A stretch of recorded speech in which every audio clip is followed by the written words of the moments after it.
Projek Rangkaian Rel Pantai Timur ECRL sejauh 600 km bermula dari Kuala Lumpur sehingga Tumpat akan memberi manfaat besar kepada masyarakat di Pantai Timur, khususnya di Pahang. Projek transformasi pengangkutan awam yang diumumkan oleh Perdana Menteri menerusi bajet 2017 baru-baru ini bakal memberi impak besar kepada kerajaan negeri dan juga masyarakat setempat. Kita ikuti laporannya. Datuk Seri Najib Tun Razak ketika membentangkan bajet 2017 di Dewan Rakyat mengumumkan peruntukan berjumlah 55 bilion ringgit untuk anggaran kos ECRL. Fasa pertama ialah pembinaan garisan dari Kuala Lumpur ke Kuantan, diikuti dengan fasa kedua dari Kuantan ke Kuala Terengganu dan fasa terakhir dari Kuala Terengganu ke Kota Baru dan berakhir di Tumpat. Di dalam perancangan tersebut, Port Klang, Bentong, Mentakap, Kemaman dan Kerteh sebagai bandar-bandar yang akan dihubungkan melalui laluan rel sepanjang 600 km itu. Menteri Pengangkutan Datuk Seri Leo Tiong Lai ketika ditemui selepas merasmikan program kesedaran keselamatan Hari Raya sempena Deepavali di Tol Bentong berkata, projek itu dijangka akan dimulakan tahun depan dan siap pada tahun 2022. Bandar Bentong Pahang bakal menjadi salah satu perhentian ECRL sekaligus menjadi bandar satelit bagi Greater Kuala Lumpur. Saya ingin ucap terima kasih kepada Yang Amat Berhormat Perdana Menteri kerana telah pun mengumumkan komitmen kerajaan untuk melaksanakan ECRL, iaitu sambungan landasan kereta api daripada Kuantan ke Kuala Lumpur melalui Bentong.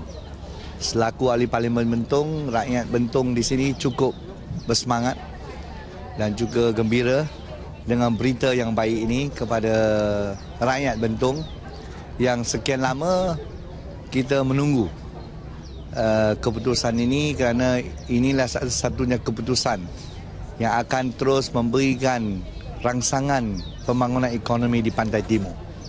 Kita yakin bahawa ECRL ini akan merancakkan pembangunan ekonomi di Pantai Timur. Selain itu, Pelabuhan Kuantan menjadi hub di mana kargo dari timur boleh melalui Kuantan sehingga ke Port Klang dan sebaliknya dengan landasan kereta api yang menghubungkan kedua-dua pelabuhan. Beliau yang juga ahli Parlimen Bentong berkata akan memastikan kawasan terlibat menjadi sebuah pembangunan mampan yang akan memberi tumpuan kepada eko-pelancongan dan agro-pelancongan.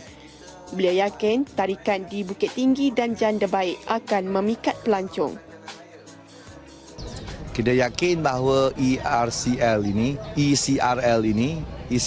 akan merancakkan pembangunan ekonomi di Pantai Timur. Di Pantai Timur kita sekarang dah ada banyak pembangunan aktiviti yang besar seperti Kuantan National Park, Kuantan Port, Pelabuhan Kuantan. Disambung pula dengan landasan kereta api ini, maka semua all the goods from the east can go to the west.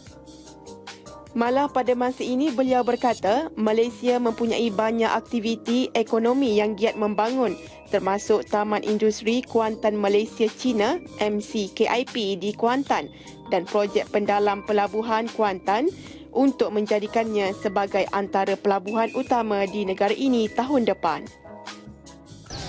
Oleh itu kita nampak bahawa Kuantan Port, projek pendalaman pelabuhan ini untuk menjadi pelabuhan deep sea port pada tahun 2017, tahun depan projeknya akan siap, akan mendatangkan satu manfaat yang cukup besar kepada penduduk-penduduk di kawasan Pantai Timur, di Kuantan sampailah termasuk di Bentong. ECRL bakal memberi impak kepada keluaran dalam negara kasar KDNK sebanyak 50.1 bilion ringgit dan merangsang pertumbuhan antara 1 hingga 1% setiap tahun kepada KDNK wilayah ekonomi Pantai Timur. Ayu Nuran Saleh dan Badrul Riza Manjusoh melaporkan untuk BIS Malaysia.